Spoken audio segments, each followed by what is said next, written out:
Hello and welcome. Today we're diving into two powerful Psalms, 81 and 82, and exploring their timeless messages. They might seem like just ancient songs, but their themes of worship, justice, and divine authority are incredibly relevant for us today. Let's start with Psalm 81. It kicks off with a burst of joyful energy. Sing for joy to God our strength. Shout aloud to the God of Jacob.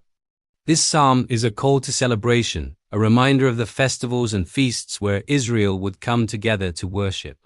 It's not about quiet, reserved reverence. It's about loud, heartfelt praise. The psalmist wants us to remember the sheer happiness that comes from celebrating God's goodness. Imagine the sound of trumpets, the strumming of lyres and harps, a full-on symphony of gratitude. But then the psalm takes a turn. God speaks directly, reminding his people of their history. He says, "I am the Lord your God, who brought you up out of Egypt. Open wide your mouth, and I will fill it." This is a beautiful image of God as a provider. Just as a mother bird feeds her hungry chicks, God promises to provide everything his people need if they just open themselves up to receive it. He's not asking for elaborate sacrifices, but for simple trust and openness. Sadly, the psalm then reveals that the people didn't listen. They turned away and followed their own stubborn hearts. God expresses a deep sense of longing. If my people would only listen to me, if Israel would only follow my ways, how quickly I would subdue their enemies. It's a poignant moment, showing a God who doesn't force obedience but desires a genuine relationship. He wanted to bless them with the finest of wheat and honey from the rock, symbols of ultimate satisfaction and provision. This psalm leaves us with a powerful question. Are we opening our mouths for God to fill? Or are we trying to fill our lives on our own? Now, let's move to Psalm 82. This one has a completely different tone. It's a dramatic courtroom scene, but the court is in the heavens. God stands up in the divine council and passes judgment on the gods. Now, who are these gods? Scholars believe this refers to human rulers, judges, kings, and leaders who were given authority to administer justice on earth. They were meant to act as God's representatives. God's charge against them is severe. How long will you defend the unjust and show partiality to the wicked? He lays out their true responsibility. Defend the weak and the fatherless. Uphold the cause of the poor and the oppressed.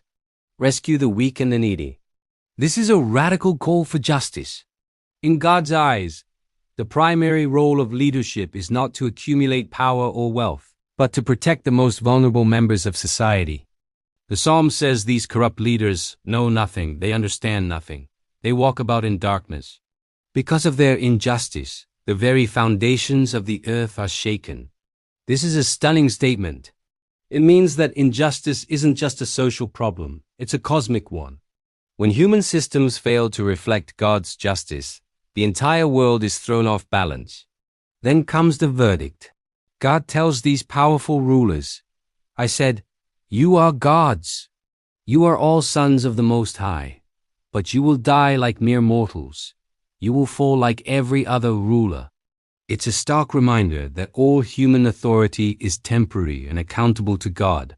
No matter how powerful someone seems, they will ultimately face judgment. Psalm 82 ends with a cry to God. "Rise up, O God, judge the earth, for all the nations are your inheritance." It's a plea for God to intervene and establish true justice where human leaders have failed. So what do we take away from these two psalms? Psalm 81 calls us to joyful, open-hearted worship, trusting God as our ultimate provider. Psalm 82 calls us to a deep commitment to justice, reminding us that true leadership means defending the vulnerable. Together, they paint a picture of a God who desires both our praise and our practice of justice. Our worship should fuel our action, and our action should be an act of worship. Thank you so much for joining me today. I hope this exploration of Psalms 81 and 82 has encouraged you.